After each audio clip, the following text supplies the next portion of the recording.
ஆபக்கு தேவனுடைய ஆலயத்தில் பணி செய்யும்படியாக அழைக்கப்பட்ட ஒரு தேவ மனிதன்.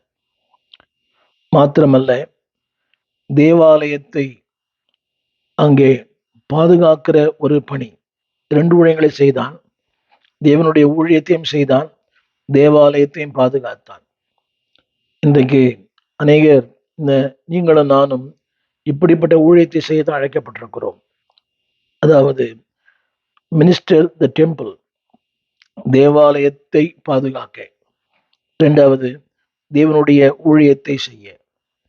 அநேகர் தேவனுடைய ஊழியத்தை செய்கிறார்கள், ஆனால் தேவாலயத்தை பாதுகாப்பதில்லை. பல சபைகளுக்கு போயிருக்கிறேன், பாழடைந்த கட்டிடங்கள், ஒரு ஒயிட் வாஷ் கூட பண்றதில்லை. கேட்டால் அவங்களுக்கு ஏழ்மை, வறுமை, இல்லாமை. அன்பானவர்களே, நீங்களும் நானும் to minister about the temple, ஆலயத்தை பாதுகாக்கிற பராமரிப்பு. அநேகரோட ஆலயங்களை பார்த்தா ரொம்ப துக்கம். அது கூரையா இருக்கலாம், ஏழ்மையா இருக்கலாம். உங்கள் ஆலயத்தை நீங்கள் பாதுகாக்காவிட்டால் உங்கள் ஆத்துமாக்களை எப்படி பாதுகாப்பீர்கள்? ஆலயம் ஒரு கட்டடம் தான், ஆனால் அந்த ஆலயத்தை பாதுகாக்க ஆண்டவர் உங்களை அழைத்திருக்கிறார். அது மட்டுமல்ல, இந்த ஆபக்கூக் அவருடைய ஊழியத்தை செய்ய அழைக்கப்பட்ட ஒரு மனிதன். 2வதாக நீதியை பிரசங்கிக்கும்படி அழைக்கப்பட்டான். யூதேயா ஜனங்களுக்காக நீதியை பிரசங்கிக்க அழைக்கப்பட்டான். இன்றைக்கு அன்பான ஊழியர்களே, நீதியை பிரசங்கம் பண்றீங்களா? முதல்ல நான் நீதியா வாழ்ந்தாதான் நீதியை பிரசங்கம் பண்ண முடியும். நானே நீதியா வாழவிட்டால் எப்படி நீதியை குறித்து நான் பேச முடியும்? சரி, யோசித்து பாருங்கள். இன்றைக்கு ஊழியம் செய்கிற அநேகர் ஊழியர்கள் வாழ்க்கையில நீதி இல்லை, எல்லாம் அநீதியான வாழ்க்கை. இதை பல முறை என்னுடைய செயலை சொல்லியிருக்கிறேன். அநீதியான வாழ்க்கை. மனித உறவுகளில் நீதி இல்லை, குடும்பத்தில் நீதி இல்லை, உறவுகளிலே நீதி இல்லை, சகோதரிடத்திலே நீதி இல்லை, வாங்கின கடனை திருப்பி செலுத்துவதில் நீதி இல்லை.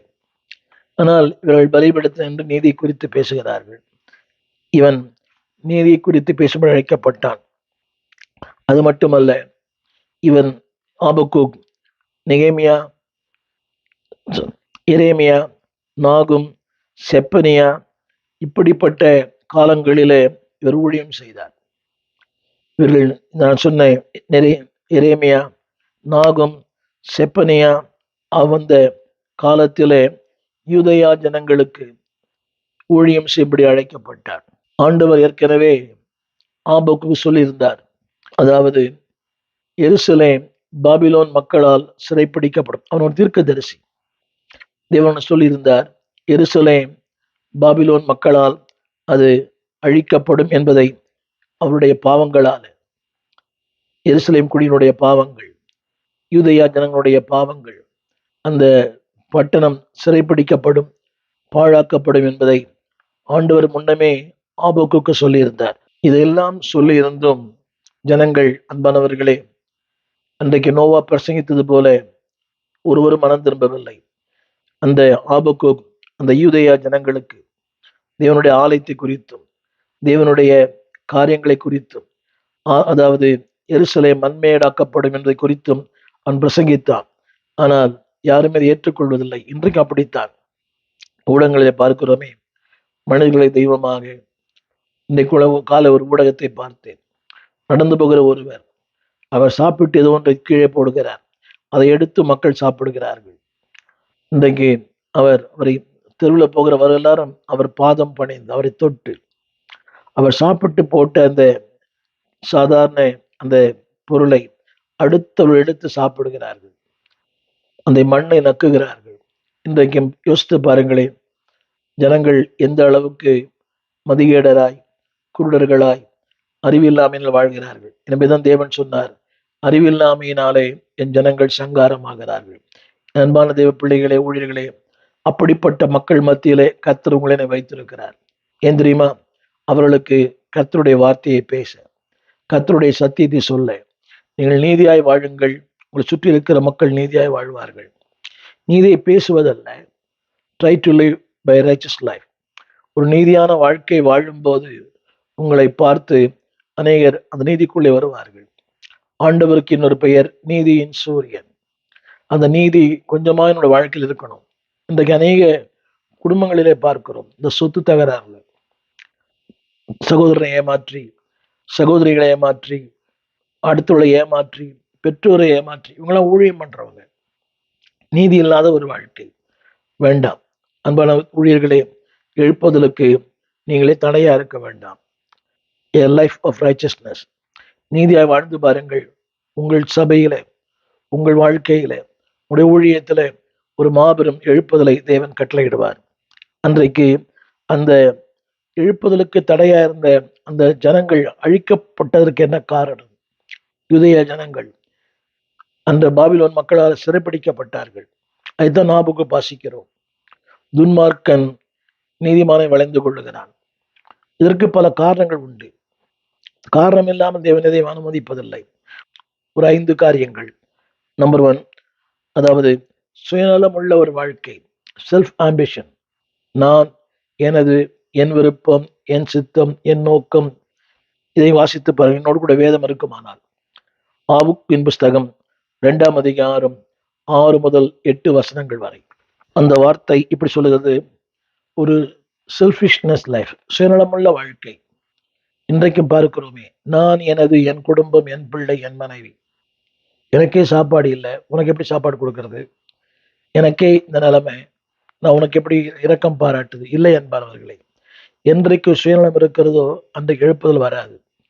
எழுப்புதலுக்கு முதல் தடை சுயநலமுள்ள வாழ்க்கை. 2ஆம் அதிகாரம் 6ஆம் வசனம். அவளை வாசித்து நான் படிக்கிறேன், கேளுங்கள். இங்கே சொல்லப்பட்ட வார்த்தை, அவர்கள் தன்னுடைய அல்லாததை தனக்காக சேர்த்துக் கொள்ளுகிறார்கள். தன்னுடைய அல்லாததை தனக்காக சேர்த்துக் கொள்ளுகிறார்கள். அடுத்த வார்த்தை 2 ஆபுக்கும். அடுத்த வார்த்தை, சேர்த்துக் கொள்கிறவனுக்கு ஐயோ, அது எந்த மட்டும் நிற்கும் என்றும் அது தன்மேல் களிமண் சுமை அல்லவா, களிமண் சுமை அல்லவா சுமத்தி கொள்ளுகிறான். நிறைய பேருக்கு புரியல. இன்னைக்கு திரும்ப சொல்லுகிறேன், தன்னுடையதை அல்லாத தனக்காய் சேர்த்துக் கொள்ளுகிறவன்.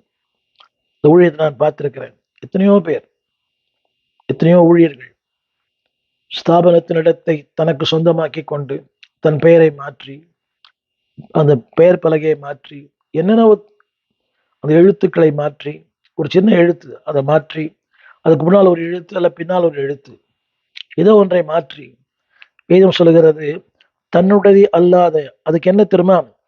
விரோதமான வசை சொல்லாம். அதெல்லாம் தேவனுக்கு விரோதமான வசை சொற்கள். இதை கேட்டுக்கொண்டிருக்கான் தேவ பிள்ளையே, எழுப்புதலுக்காக ஜெபிக்கிறாய், எழுப்புதலை வாஞ்சிக்கிறாய், எழுப்புதலை குறித்து பாடுகிறாய், எழுப்புதலின் கண்கள் காண வேண்டுமே. என்றைக்கு சுயநலம் போகிறதோ, செல்ஃப் ஆம்பிஷன், இந்த சுயநலமான விருப்பங்கள், அது சொல்லப்பட்டிருக்கிறது, அது அவன் ஒரு பழமொழியாய் மாறி விடுவானாம். யார் தெரியுமா?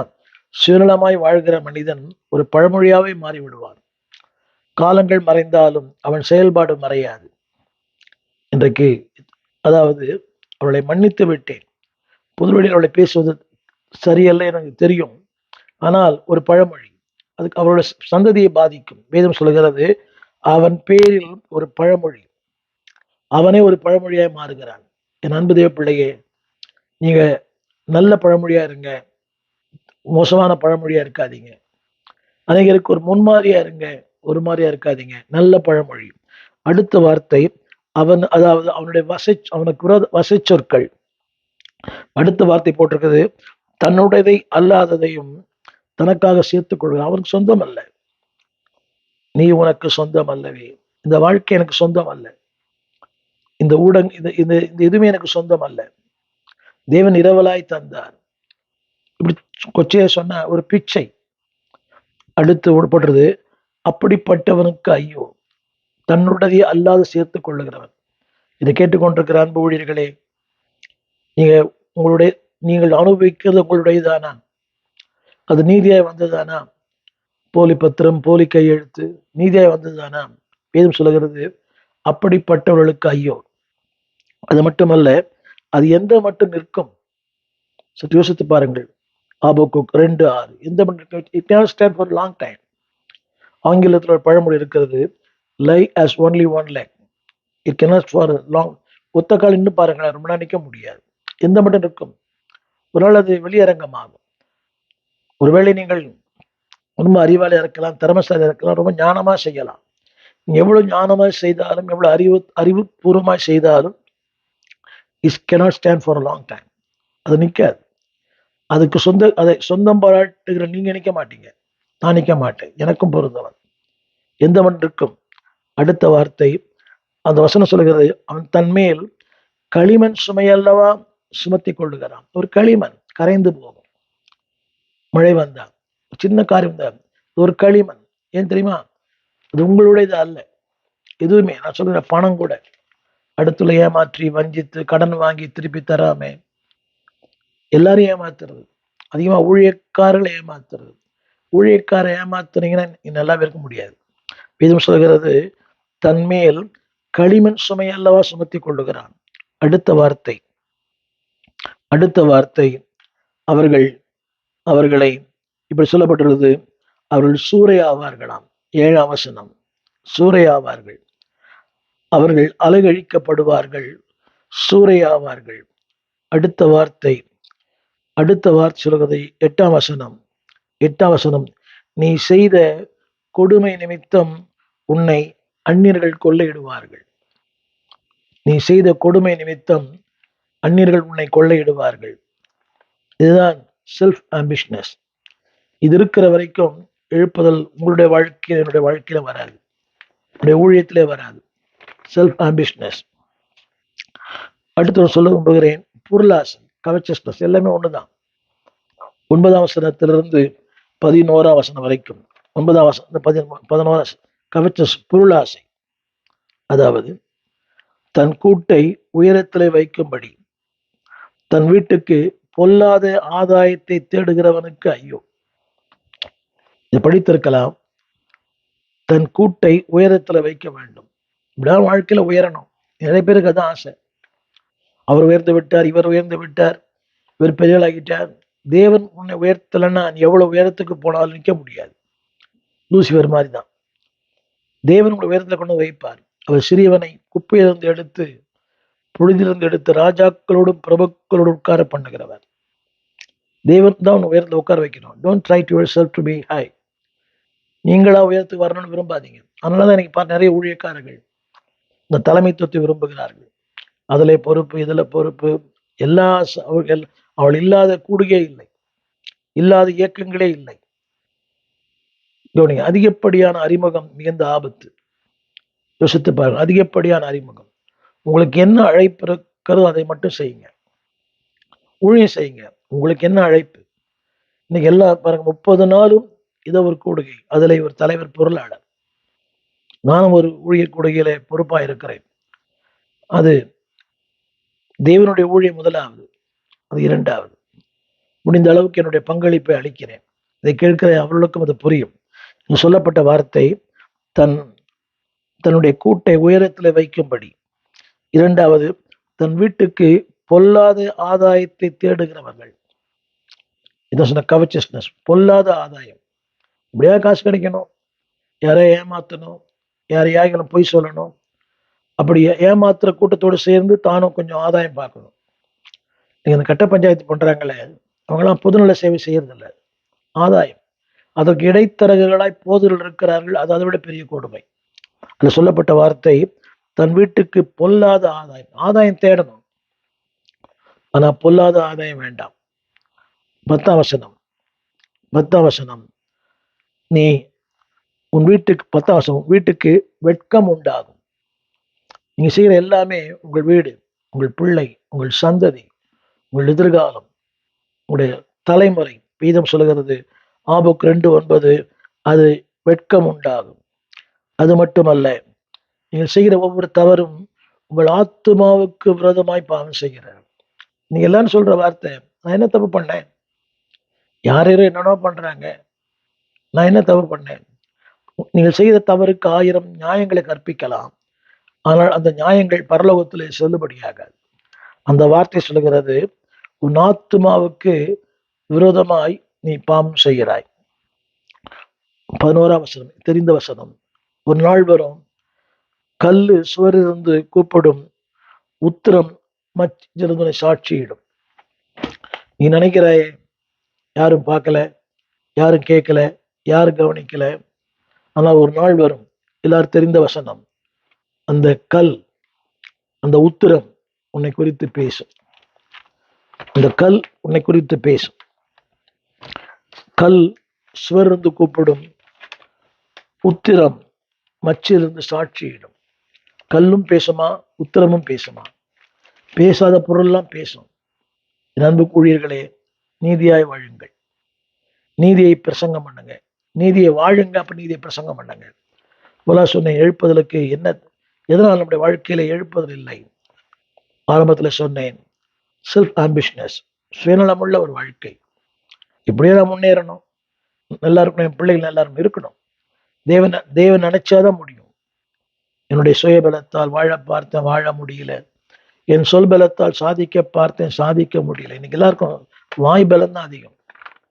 சொல்றாங்க, அவர்கிட்ட கொடுங்க, அவர் சூப்பரா முடிச்சிடுவாரு. ஏன்னா அவர் வாய் பலன். அவர்கிட்ட கொடுங்க, அவர் எல்லாம் சரி பண்ணிடுவாரு. அவருக்கு அடியாள் நிறைய இருக்கிறாங்க. வேண்டாம். Don't have a self ambitions. இரண்டாவது சொன்னேன், கவர்ச்சியஸ்னஸ், இந்த பொருள் ஆசை. வெறும் தேவை, பொருள் தேவை. தேவன் நிச்சயம் தருவார். உனக்கு தேவை என்றால் உன்னை தேடி வந்து தருவார். இதான் நான் கற்றுக்கொண்ட அனுபவம். நான் தேடி போகவில்லை, என்னை தேடி வந்தார் ஐயா. இந்த ஊழியம் கூட, இந்த வாழ்க்கை கூட, இந்த அபிஷேகம் கூட, இந்த கிருபைகள் கூட நான் தேடி போகவில்லை. இறையர் கல்லூரியெல்லாம் இல்லை, பட்ட படிப்பும் இல்லை. ஆனால் தேவனுடைய தயவு, தேவனுடைய கிருபை தேடி வந்து தருவார். மூன்றாவது சொல்ல விரும்புகிறேன், அதாவது ஜனங்களை பாழாக்கும் ஒரு தன்மை, எக்ஸ்ப்ளாய்டிங் த பீப்புள். ஜனங்களை தவறாய் நடத்துவதை ஊழியக்காரர்ல பார்க்கிறோமே. எத்தனை ஊழியக்காரர்கள் ஜனங்களை தவறாய் நடத்துகிறார்கள். செய்த பாவத்தை மன்னித்தார், செய்ய போகிற பாவங்களை மன்னிப்பார். ஒரு சொல்றார், நீ நரகத்துக்கு போனீங்கன்னா என்னை கூப்பிட, நான் வருவேன், என் பேரை சொல்லு, உன்னை தேவதன் உள்ள அனுப்புவான். எவ்வளவு பெரிய தேவ தூஷணம். நரகத்துக்கு போனீங்கன்னா என் பேரை சொல்லு, நான் வருவேன், என் பேரை சொன்ன தேவதன் உள்ள சேர்த்துருவான். எவ்வளவு தேவ தூஷணம். இன்னைக்கு சபையில விசில் அடிக்கிறது, டான்ஸ் ஆடுறது, இன்னைக்கு பாருங்க எவ்வளவு தேவ தூஷணம். இந்த மாடர்ன் திருச்சபையில அநேகர் முக்காடே போடுறது இல்லை. அது எல்லா சபையிலையும் மாடர்ன் ஆயிடுச்சு இன்னைக்கு. ஏன்னா உன்னுடைய முடிதான் உனக்கு முக்காடு. அதுக்கு ஒரு வசனம், don't exploit the people by wrong theology. தவறான போதனைகளாலே ஜனங்களை சூறையாடாதிருங்கள். இன்னைக்கு ஜனங்களை சூறையாடுகிற மக்கள் தான் ஏராளம். எல்லா விதத்திலுமே, பணத்திலிருந்து, அவருடைய அந்தரங்க வாழ்க்கையிலிருந்து. இதெல்லாம் பெரிய பாவமே இல்லை. நவீன உலகத்தில் அப்படிதான் இருக்கணும். எனக்கு ஒருத்தர் சொல்றார், இந்த காஸ்டியூம் தான் என்னோட ப்ளஸ் பாயிண்ட், இதை பார்த்து தான் ஜனங்க வராங்க. இது எவ்வளவு மடத்தனமான வார்த்தை. என்னுடைய காஸ்டியூமை பார்த்து ஒருத்தன் வந்தானா அவர் மேல் நிற்க மாட்டான். என்னோட அபிஷேகம், என்னுடைய வாழ்க்கை, என்னுடைய அர்ப்பணம், இதை பார்த்து ஒருத்தன் உள்ள வரணும். இந்த வசனம் சொல்லுகிறது, எக்ஸ்ப்ளாய்டிங் த பீப்புள். 12ஆம் வசனத்திலிருந்து 14ஆம் வசனம் இங்கே படிக்கிறேன், கேளுங்கள். 12ஆம் வசனத்திலிருந்து 14ஆம் வசனம். இரத்த பழிகளாலே நீ பட்டணத்தை கட்டுவாய், அநியாயத்தினாலே பலப்படுத்துவாய். அநியாயத்தினாலே பலப்படுத்துகிறவனுக்கு ஐயோ. இன்னைக்கு அப்படிதான் இருக்குது. நியாயத்தினால யாரும் பலப்படுறது இல்லை. அநியாயம் பண்ற ஒரு கூட்டத்துக்கு ஆமீன் சொல்லிட்டு நிறைய பேர் இருக்கிறாங்க. அநியாயம் பண்றாங்க, அவர்களுக்கு சப்போர்ட் பண்ற பாஸ்டரே இருக்கிறாங்க. கடந்த வாரத்துல ஒரு சபையில் நடந்தது. கொஞ்சம் கூட சம்மந்தம் இல்லாத ஒரு காரியம். அது அவருக்கு தேவையில்லாத ஒன்று. ஆனால் அவர் இன்னொரு சபையை சார்ந்தவர், அந்த பெண் என் சபையை சார்ந்தவர். ஆனா அந்த போதகர் அநியாயமா அந்த பையனுக்கு சப்போர்ட் பண்றாரு. அந்த பையனை சப்போர்ட் பண்றாரு. அநியாயம் அது. அவனுக்கு சொந்தம் அல்ல அந்த பொருள், ஆனாலும் சப்போர்ட் பண்றாரு. வேதம் சொல்லுகிறது, அநியாயத்தினாலே நகரத்தை பலப்படுத்துகிறவனுக்கு ஐயோ. நிறைய பேர் வைக்கிறாங்க, யாரும் ஒண்ணும் பண்ண முடியாது. அரசியல்வாதிகள்லாம் அநியாயத்தினாலே. இந்த ஊடகத்துல பார்க்கிறோமே, அந்த ஆளுக்கு பின்னால 10 பேர், ஒரு 20 பேர், 30 பேர், ஒரு படை சூழ. சில பேர் பெருமை, 100 கிலோ தங்கம், 100 கிலோ நகை. வேதம் சொல்லுகிறது, அநியாயத்தினாலே தன் நகரத்தை பலப்படுத்துகிறவன். நிறைய பேர் அப்படித்தானே, அநியாயத்தினால அவங்க வாழ்க்கையை பலப்படுத்திக்கிறாங்க. கட்ட பஞ்சாயத்து, இப்படி நிறைய. உங்களுக்கு தெரிந்த விஷயம் அல்ல, தெரியாத விஷயம் அல்ல, தெரிந்த விஷயம் தான். அடுத்த வார்த்தை, அடுத்த வார்த்தை, என்னுடைய விளைவு என்ன தெரியுமா? நீங்கள் விருதாவாகவே இழைத்து போவீர்கள். விருதாவாகவே நல்லா சாப்பிடுவீங்க, ஆனா இழைத்து போவீர்கள். மூன்றாவது, டோன்ட் எக்ஸ்ப்ளாய்ட் த பீப்புள். ஜனங்களை சங்காரம் பண்ண வேண்டாம். வேதம் சொல்லுகிறது, ஜனங்கள் அக்கினிக்கு இரையாக உழைக்கிறார்களாம். வார்த்தை பாருங்கள், ஜனங்கள் அக்கினிக்கு இரையாக உழைக்கிறார்கள். நீங்க நான் உழைப்பது அக்கினிக்கு இரையாக அல்ல. இந்த ஊடகத்தில் பேசுகிறேன், எத்தனையோ பலவீனங்கள், பலவிதமான பலவீனங்கள், இது கர்த்தருக்கு மட்டுமே தெரியும். இத்தனை பலவீனம் உழைக்க ஏன் தெரியுமா? மக்களுக்கு ஆசுவமா இருக்கும்படி. எனவே இவங்க சொல்றாங்க, இவர்கள் அக்கினிக்கிரையாக உழைக்கிறார்கள். என்னுடைய அன்பான தேவ பிள்ளையே, ஊழியர்களே, உடைய உழைப்பு அக்கினிக்கிரையாக போயிடக்கூடாது, ஜீவனக்கரையாக மாற வேண்டும். 4வது குறிப்பு, அக்கிரமம் அநியாயமும், ட்ரங்க்னஸ் அண்ட் வயலன்ஸ்.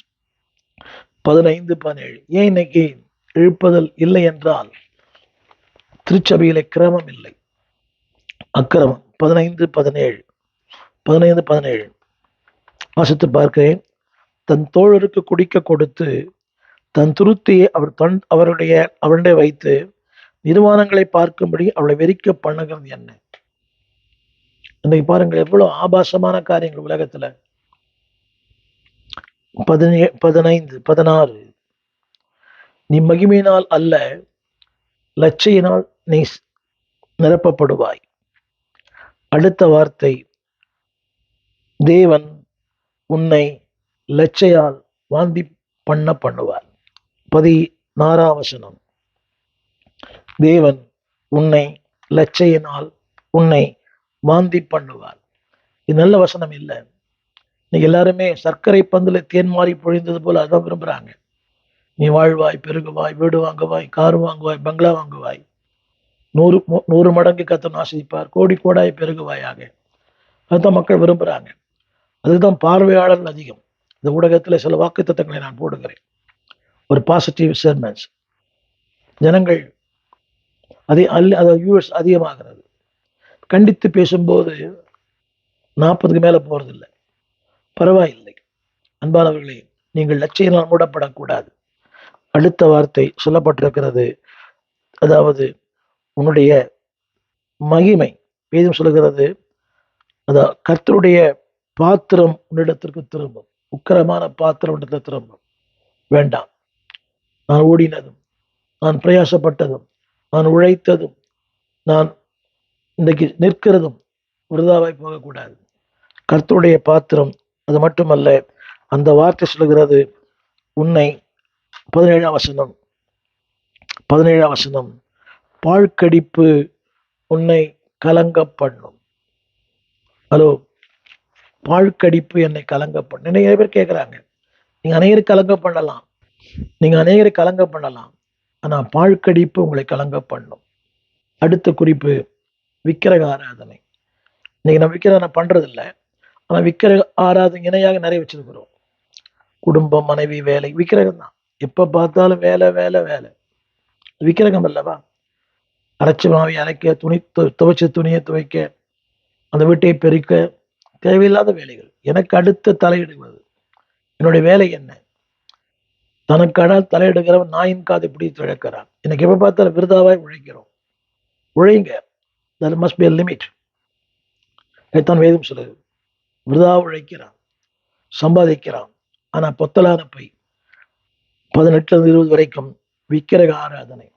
இன்றைக்கு நான் விக்கிரகம் ஆராதிக்கிறதில்லை, ஆனா அதற்கு இணையாக கர்த்தருடைய நாள்ல பாருங்க வேலை, கர்த்தருடைய நாள்ல தொழில், கர்த்தருடைய நாள்ல கடை, கர்த்தருடைய நாள்ல திருமணங்கள், காது குத்துறது, ஏதோ ஒண்ணு பொண்ணு பார்க்கறது, மாப்பிள்ளை பார்க்கறது, இதெல்லாம் விக்கிரங்கள் இல்லையா? தேவன் வைக்க வேண்டிய இடத்துல உலகம் இல்லை, ஃபேமிலிஸ், ஃப்ரெண்ட்ஸ், ஃபைனான்ஸ்.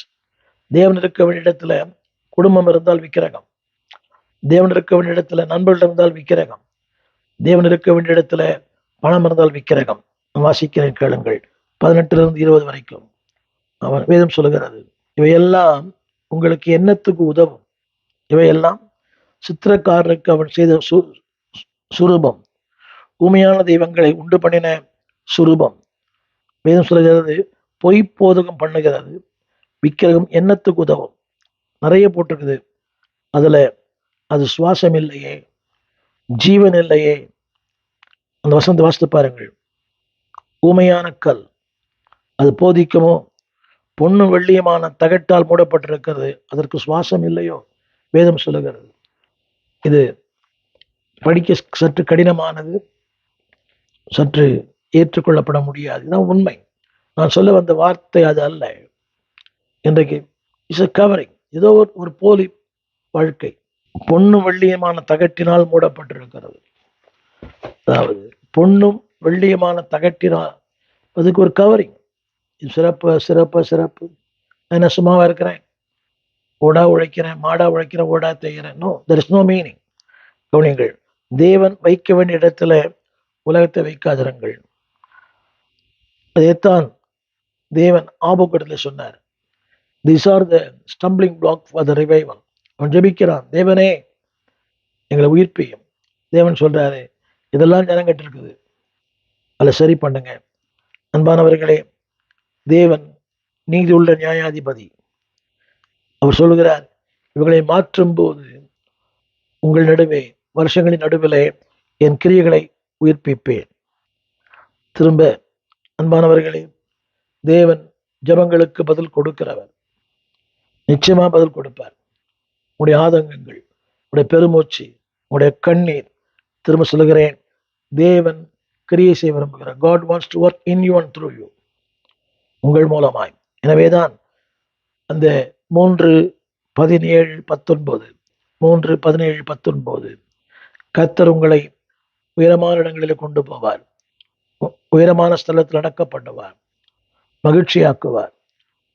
4 காரியங்கள்: rejoice, refreshment, restore, relay. Relay என்றால் அதாவது உயரமான இடங்கள், RELEY, உயரமான இடத்துல கொண்டு போவார். இன்றைக்கு எழுப்புதலை குறித்த அந்த சத்தியம் என்ன என்பதை தொடர்ந்து நான் உங்களோடு பேச விரும்புகிறேன்.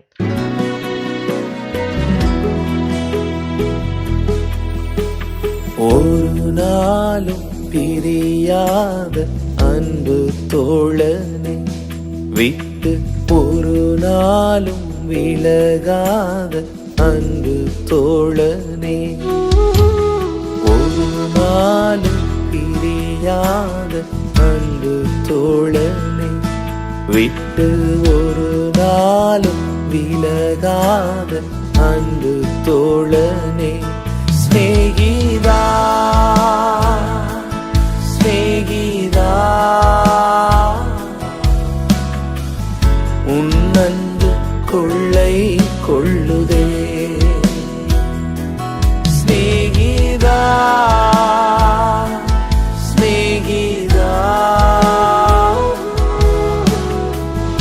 உன் அன்பு கொள்ளை கொள்ளுதே.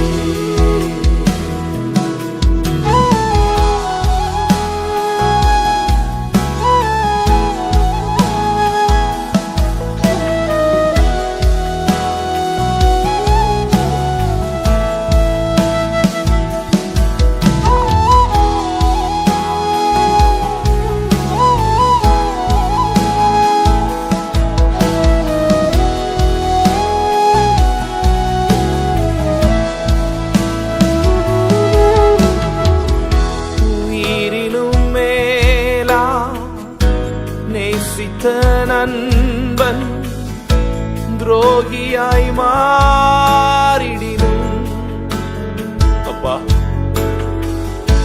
உயிர் தந்த நண்பா, நீ மட்டும் எந்தன் உயிரோடு கலந்து விட்டாய். உயிரினும் மேலா நேசித்த நண்பன் துரோகியாய் மாறிடினும்,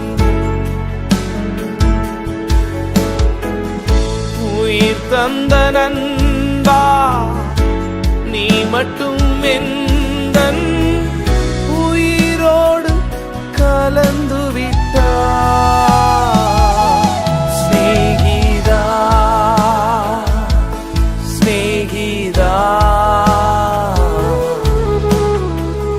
உன் அன்பு கொள்ளை கொள்ளுதே. ஸ்நேகிதா ஸ்நேகிதா உன் அன்பு கொள்ளை கொள்ளுதே.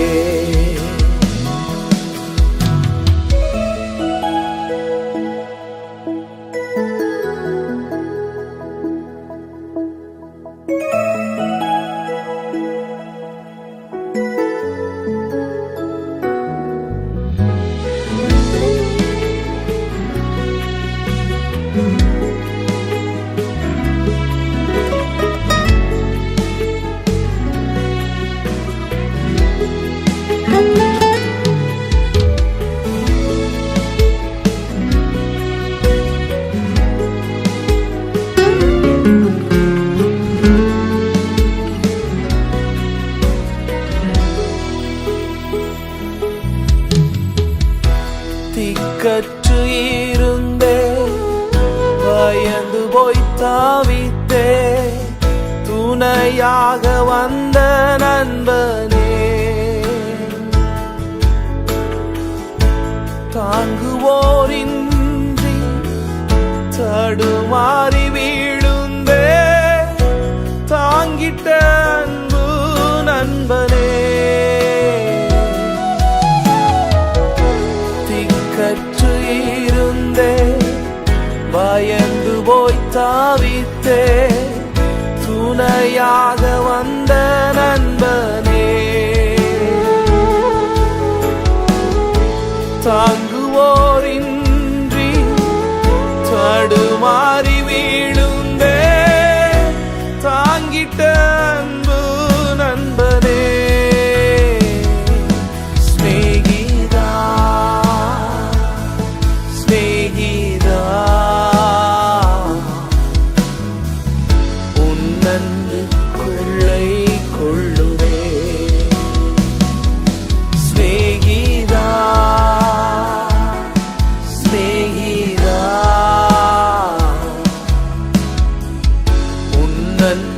கொள்ளை கொள்ளுதே.